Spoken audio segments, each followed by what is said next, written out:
Listen closely, my friends.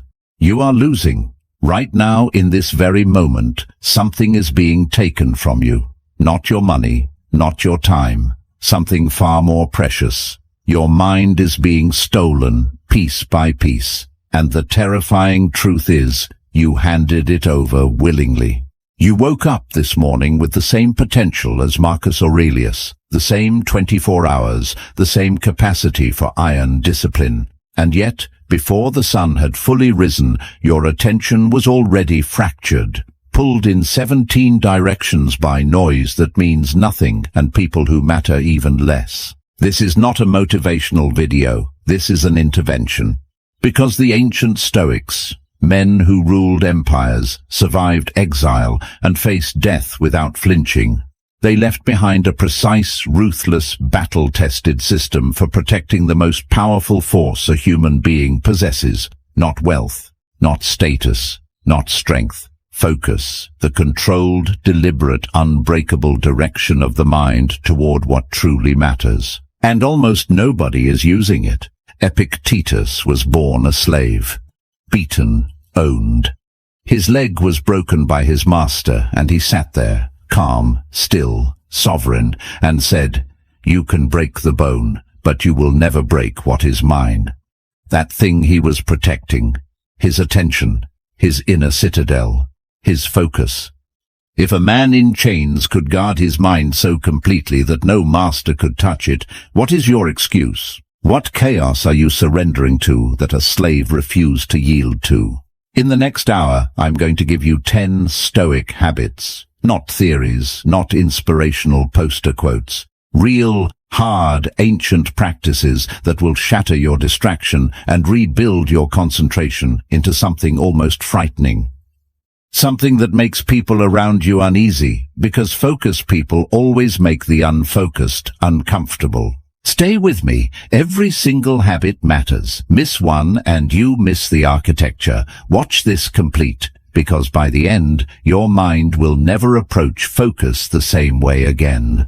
But before we begin, if you are the kind of person who is serious about rebuilding yourself from the inside out, subscribe right now. This channel exists for people who refuse to be ordinary. And what you are about to learn is not taught anywhere else. Subscribe, and let us begin. Habit 1. The Morning Command. Marcus Aurelius ruled the greatest empire in human history. He commanded legions. He decided the fates of millions. And every single morning, before he touched a single piece of correspondence, before he spoke a word to any senator or general, he sat alone and he wrote. Not letters, not orders. He wrote to himself. In what we now call the Meditations, a book never meant to be published, never meant for your eyes, he wrote in Book 5. At dawn, when you have trouble getting out of bed, tell yourself, I have to go to work as a human being. What do I have to complain of if I am going to do what I was born for? Think about what that means. The most powerful man alive in his era, and his first act every morning was to remind himself of his purpose, to command his mind before the world could scatter it. This is habit 1, the morning command.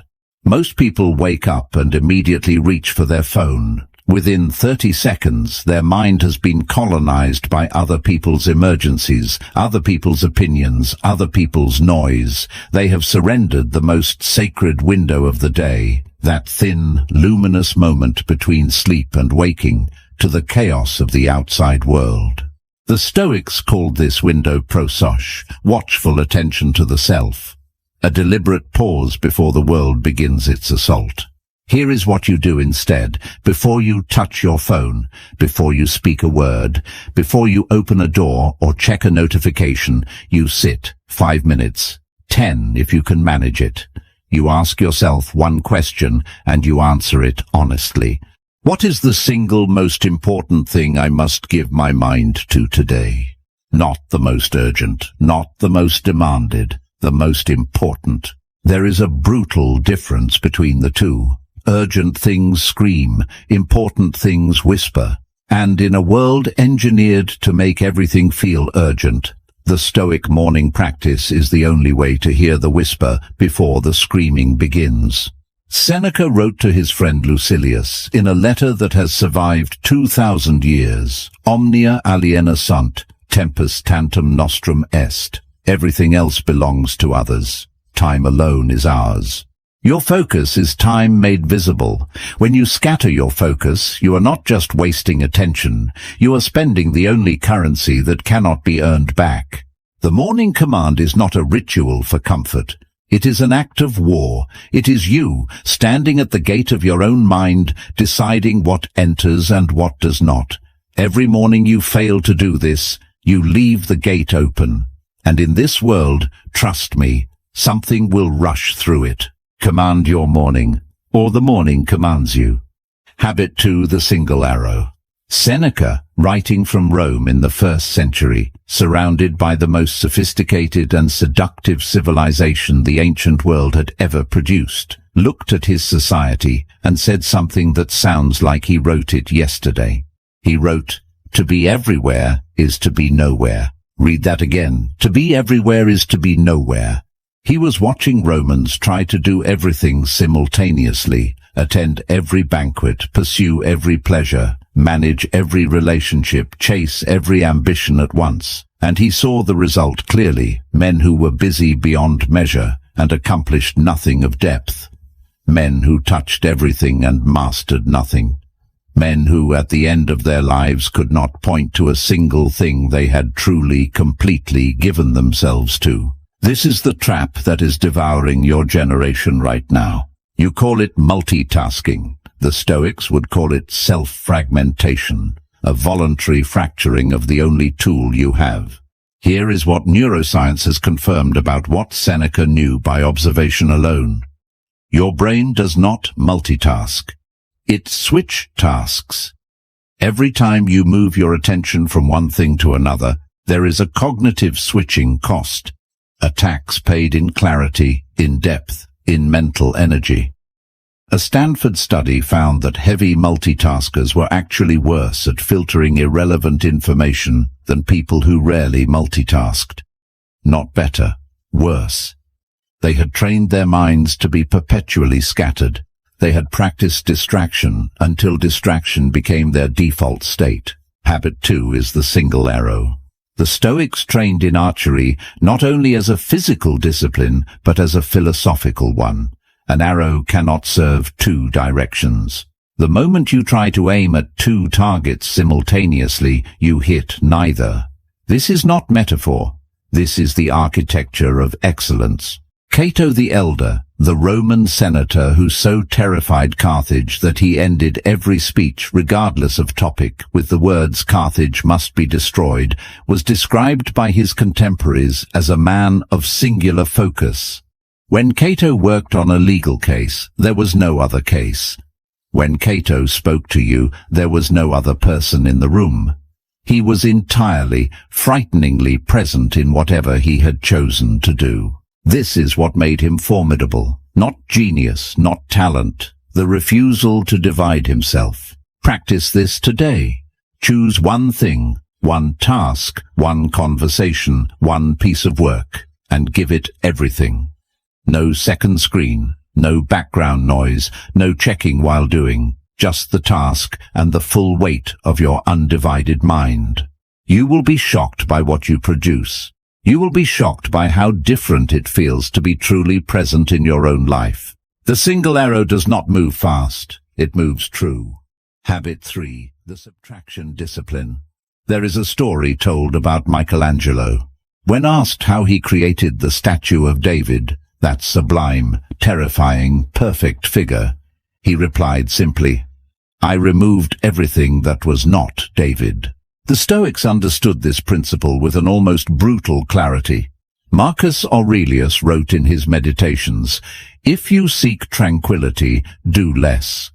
Or more accurately, do what is essential, which brings a double satisfaction: to do less, better. Do less, better. 3 words that could transform your life if you allowed them to. But most people cannot allow them, because subtraction is frightening. Addition feels like progress. Subtraction feels like loss. And so people keep adding. More apps, more commitments, more relationships, more content, more noise, until their life is so full of the unimportant that there is no room left for anything that matters. Habit 3 is the subtraction discipline. The Stoic philosopher Musonius Rufus, the teacher of Epictetus, a man so respected that even Nero banished him twice because his influence was too powerful, taught that the disciplined life was defined not by what you took on, but by what you refused. He wrote, "The person who eats more than they need does not nourish themselves, they burden themselves. The same is true of the person who takes on more than they can fully attend to. You are burdened not by your circumstances, by your accumulation." This week, I want you to conduct what the Stoics called a cura, a careful review. Look at your commitments, your digital habits, your conversations, your entertainment, your social obligations. Ask of each one a single ruthless question. Does this serve the person I am trying to become? Not does this make me comfortable? Not does this make me liked? Does this serve the person I am trying to become? If the answer is no, cut it. Not slowly, not politely, cut it. Every time you remove something that was diluting your focus, the remaining things become sharper.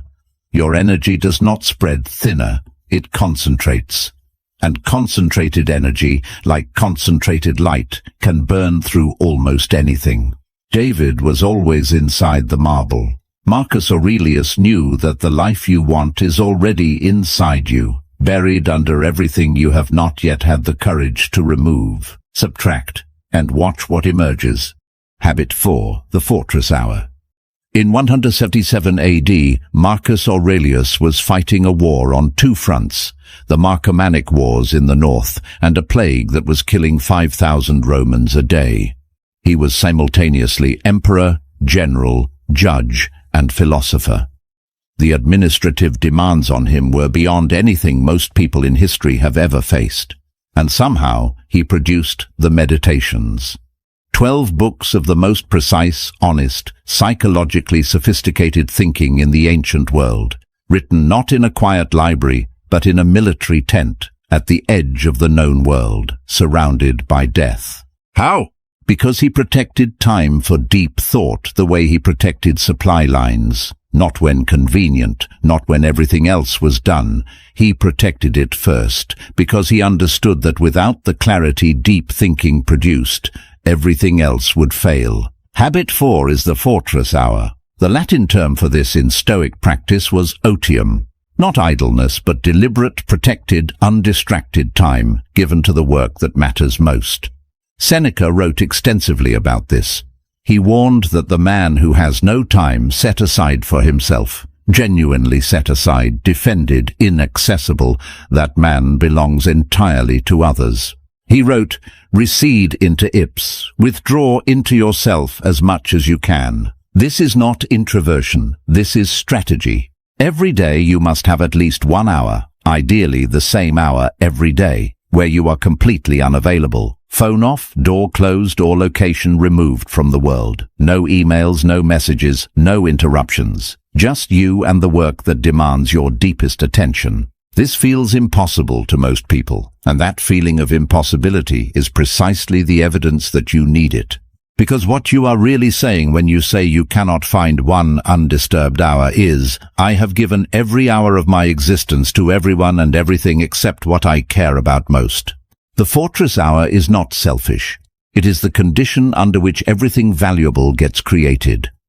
The greatest writing, the deepest thinking, the most important decisions, these do not emerge from the fractured, constantly interrupted mind. They emerge from the mind that has been given room to breathe, to go deep, to encounter itself. Build your fortress, defend it, and enter it every single day. Habit 5. The obstacle as whetstone. Most people lose their focus when things go wrong, when the project breaks, when the relationship fractures, when the body fails, or the plan collapses. The moment reality stops cooperating, the mind scatters, chasing anxiety, replaying failure, spiraling into what-ifs. The Stoics saw this pattern clearly, and they developed a practice so counterintuitive, so alien to modern thinking, that most people cannot fully believe it even when they understand it. They trained themselves to use obstruction as fuel. Marcus Aurelius wrote what has become perhaps the most quoted Stoic line in modern philosophy: "The impediment to action advances action. What stands in the way becomes the way."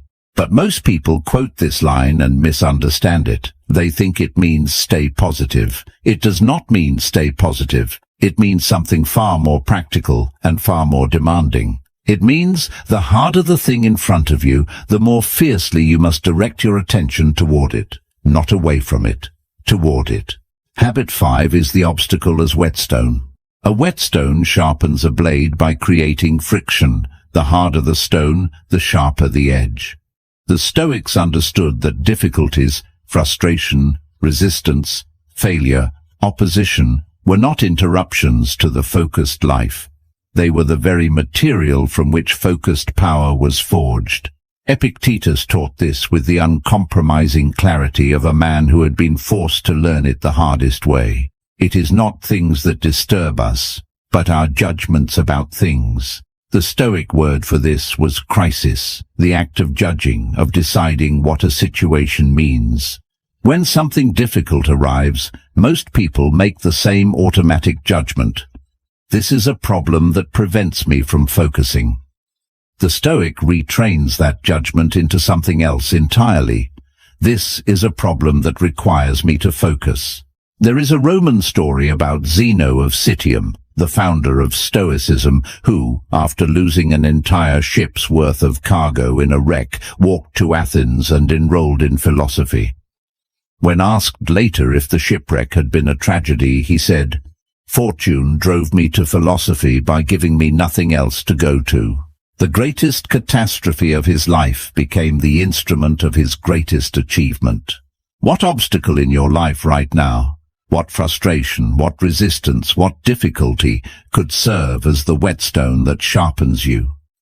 Stop treating it as an interruption. Start treating it as the work itself. The blade only becomes sharp because it met something harder than itself. Habit 6. The discipline of negative visualization. There is a Stoic practice so psychologically powerful that modern therapists have independently rediscovered it under the name negative visualization or cognitive rehearsal. The Stoics called it premeditatio malorum, the premeditation of evils. It works like this. Every morning or at the start of any important task, you deliberately imagine the worst that could happen, not to terrify yourself, not to spiral into anxiety, but to strip the future of its power to ambush you. Seneca wrote, "Let us prepare our minds as if we had come to the very end of life. Let us postpone nothing. Let us balance life's books each day." The one who puts the finishing touches on their life each day is never short of time. This practice does something remarkable to your focus. When you have already met your fears in your mind, when you have already rehearsed the failure, the embarrassment, the loss, the actual task loses its grip on you. The anxiety that was stealing your attention dissolves, and what remains is pure clarity. Habit 6 is the discipline of negative visualization. Most people avoid thinking about what could go wrong because it feels bad, but the avoidance does not protect you from fear. It just keeps the fear intact, hovering just below consciousness, constantly drawing on your attention without your awareness. A vague dread is far more expensive than a clearly examined one. Marcus Aurelius practiced this discipline with extraordinary regularity. Throughout the meditations, he returns again and again to the theme of mortality, not morbidly, but functionally. He reminded himself that the empire could fall, that the people he loved would die, that he himself would die, not to despair, but to concentrate. Because the man who truly knows he is going to die who feels it in his bones, cannot waste his attention on trivialities. The Latin phrase memento mori, remember that you will die, was not a curse.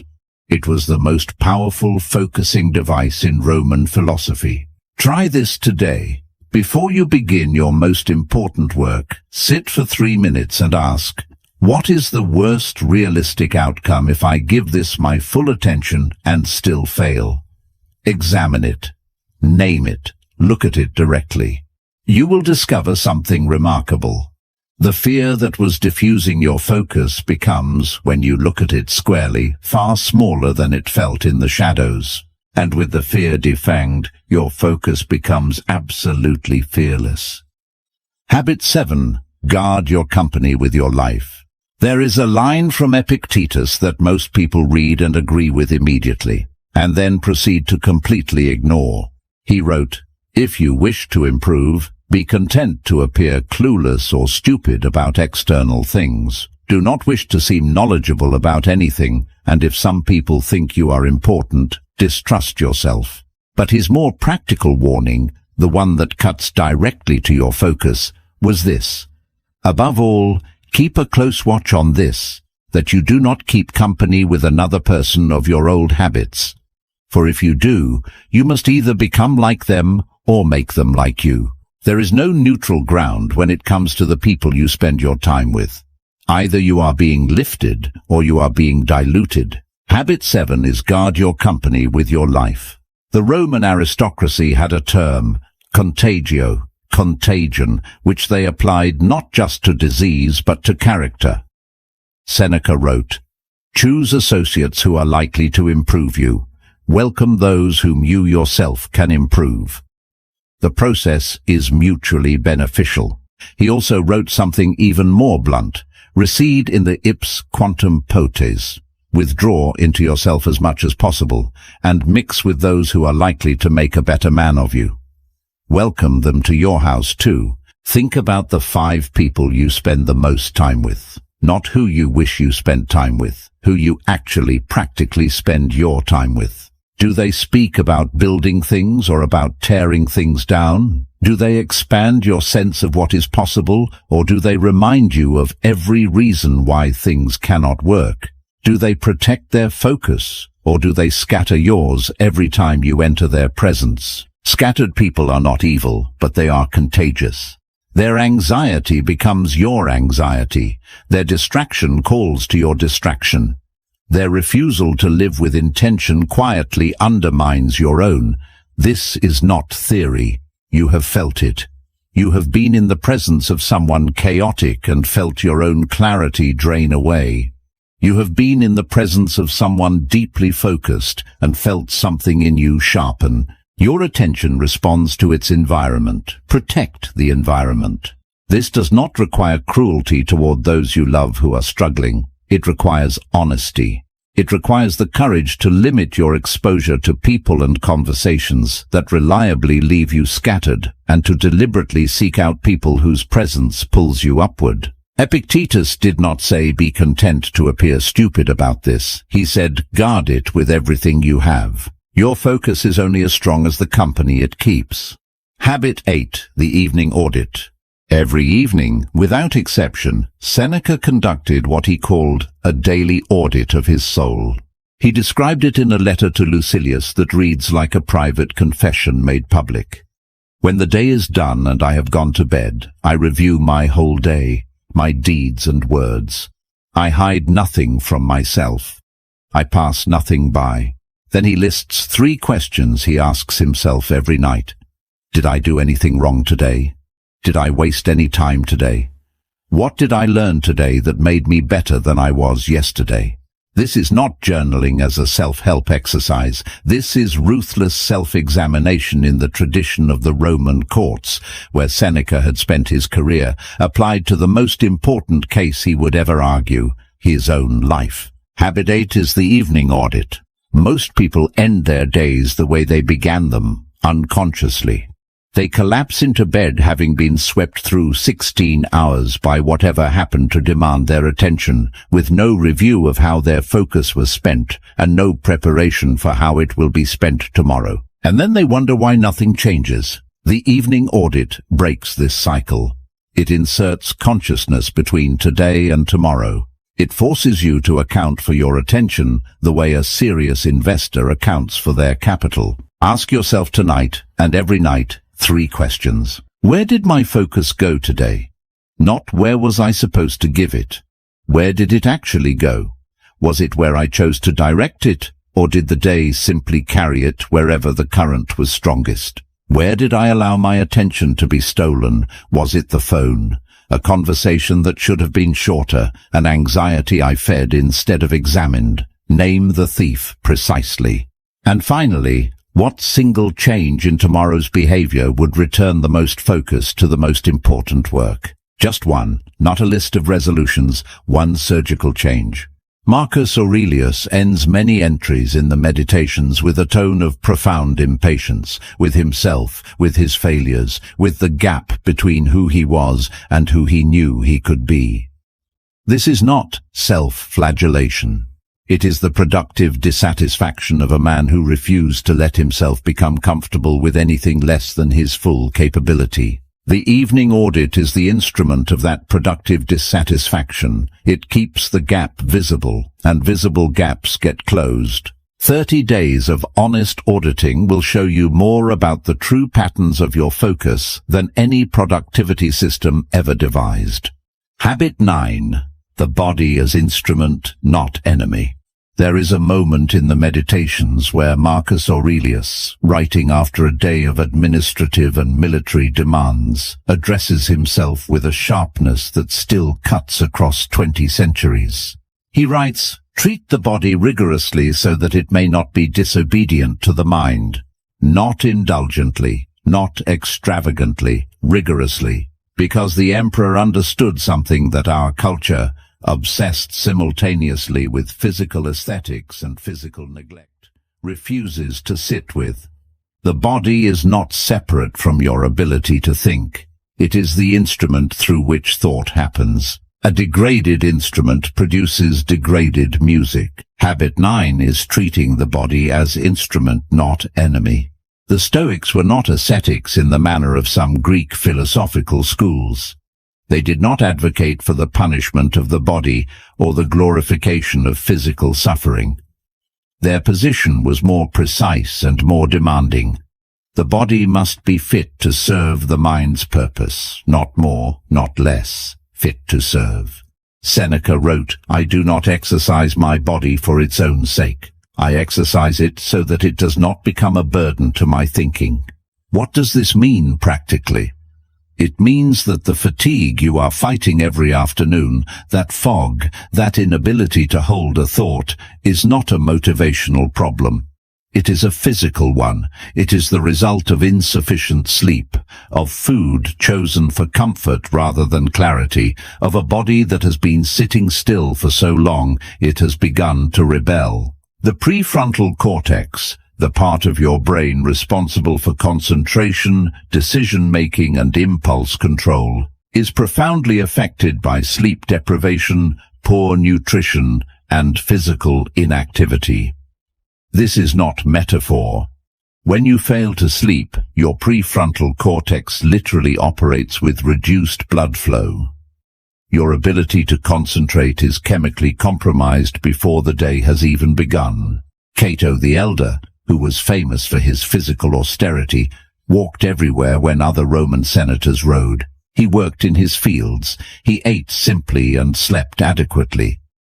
Not because he enjoyed suffering, but because he understood that a body maintained at peak function gave him something no amount of wealth could buy, a mind that worked.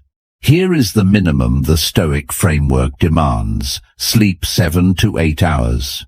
Move your body every day, even walking, even briefly. Eat to sharpen, not to numb.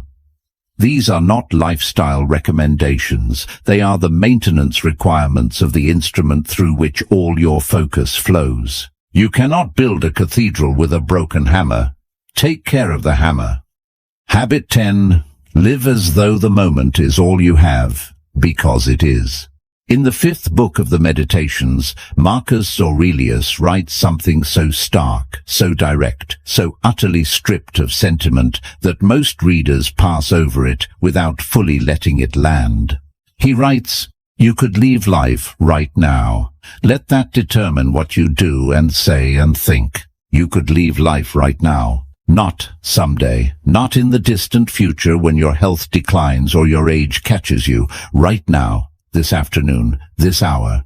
The Stoics were not being morbid, they were being precise, and the precision of that statement, when you genuinely allow it to settle into your body, does something to your relationship with distraction that no productivity hack, no time management system, no motivational speech can replicate.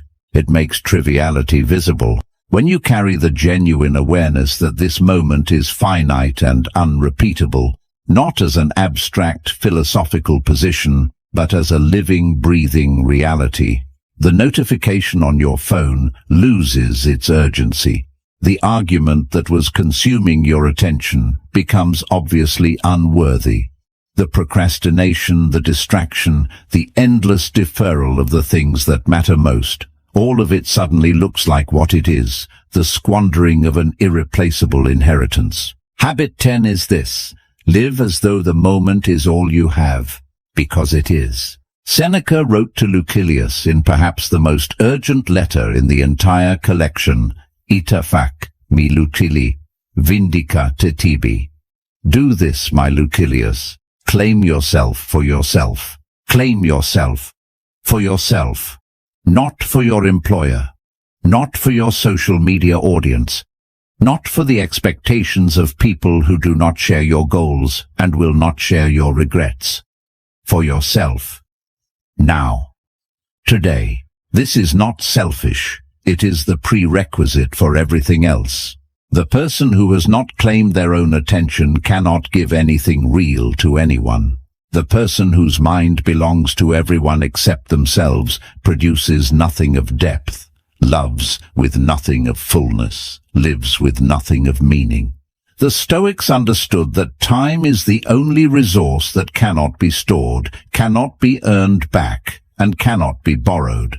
Every other loss in life can be recovered from. Lost money can be made again. Lost relationships can sometimes be rebuilt. Lost health can often be restored. Lost time is gone with a finality that nothing else in human experience matches. Marcus Aurelius, writing in what he knew were likely the final years of his life, returned again and again to the same theme. Not with despair, but with the clean, demanding urgency of a man who has decided not to waste what remains. He writes, "Confine yourself to the present. Not the past you cannot change, not the future you cannot control. The present, the only place where focus lives, the only moment where your attention can actually do anything." This is the 10th habit, and it is the one that makes all the others possible, because without this, without the genuine gut-level understanding that you are not owed another minute, the other 9 habits become intellectual exercises, interesting ideas, things you will probably start doing next Monday. With it they become urgent, they become non-negotiable, they become what you do today because today is quite possibly all there is. Confine yourself to the present, and in that confinement you become free. 10 habits. 10 ancient disciplines, refined across centuries by men who faced exile, slavery, war, plague, and death, and who built through all of it minds of extraordinary clarity and power. The morning command, the single arrow, the subtraction discipline, the fortress hour, the obstacle as whetstone, negative visualization, guard your company, the evening audit, the body as instrument, and living as though this moment is all you have. None of these are easy. All of them are possible, and any one of them, practiced consistently, will begin to change the texture of your mind. But the Stoics did not practice one habit. They built a way of being, a complete architecture of attention that made excellence not an occasional achievement, but the natural condition of their daily existence. That architecture is available to you. It has been available for 2,000 years. The only thing standing between you and it is the willingness to begin, today, not tomorrow, and to defend your beginning against every force in a world that profits from your distraction. Epictetus said, "First say to yourself what you would be, then do what you have to do. Say it now. I will be the person who protects their focus with the same ferocity with which warriors once protected Rome. I will claim my attention for myself. I will begin today." And if this video struck something real in you, something you recognized, then subscribe. Share it with someone who needs to hear it. Leave a comment below with the one habit you're going to start immediately. Not next week, today. The gate of your mind is open. It is time to close it and guard it, for everything that matters most is on the other side.